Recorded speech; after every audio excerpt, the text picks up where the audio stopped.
Congratulations on this amazing movie. It was breathtaking. Oh, thank you. That's so nice of you. It was absolutely breathtaking. At the end, I wanted the ending to be different, even though we know the story. So knowing the story, how much pressure was there to do another adaptation of Romeo and Juliet for you? It's funny when you talk about the ending, because I do remember in one meeting, someone saying, I suppose they do have to die. And I said, yep. But, I mean, you know, these pressures come because you're doing something exciting and that everyone feels they're already invested in and they already have an opinion. And, you know, it's extraordinary with Romeo and Juliet. Sometimes when people ask you what you're doing and you say it, and they say, oh, that sounds interesting. But when you say Romeo and Juliet, you don't have any problem with identifying it. You know, everyone knows this. It is iconic. Everyone knows this story. Everyone knows how it ends.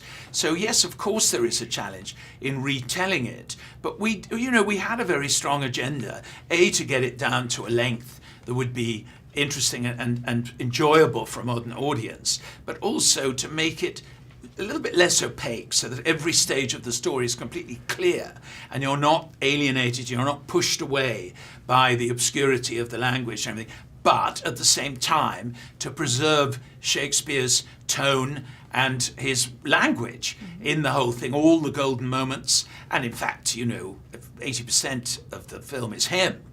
It just sometimes rearranged and abbreviated and two scenes are amalgamated or whatever.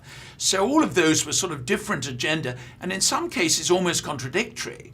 But nevertheless, that was what we'd embarked on. And it seemed exciting. It seemed an exciting challenge to be responsible for the next Romeo. And you did an amazing job. One of the things that I loved about this film was the casting of both Romeo and Juliet, and they seemed the most age appropriate in what we've seen in a very long time. Yeah. So tell me a little bit about that process. Well, I'd worked with Douglas before on a movie I wrote and directed called From Time to Time, and I think it was his first ever picture.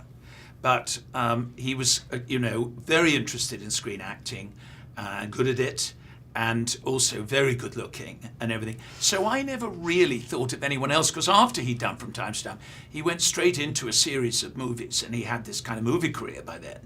And Eileen agreed with me. And I don't think we ever really thought of anyone else. I mean, obviously, if he'd said no, we'd have to think of someone else, but he was so perfect for it.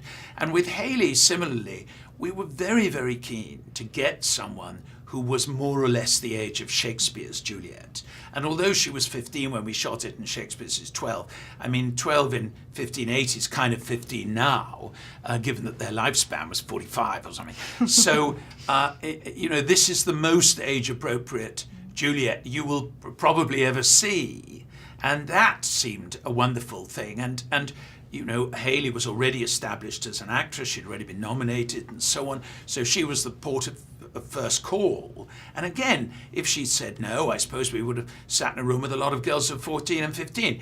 But she said yes. So that was that. And having solved those, then we had the pleasure of assembling the cast around them, and we got a fantastic cast, you know, with Damien Lewis and Paul Giamatti and Hilary Mantel and Natasha McElhone and Stellan Skarsgård and all of these people.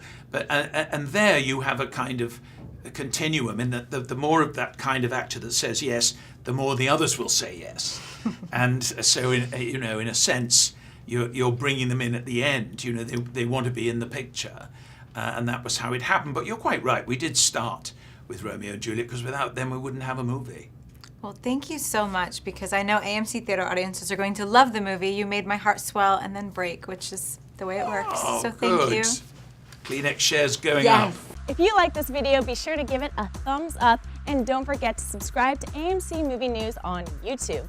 It's free and a great way to stay updated with all the latest movie news, and check out our daily show, AMC Movie Talk. Also, don't forget to check us out on Facebook and Twitter to stay in the loop for our special prizes, giveaways, and contests.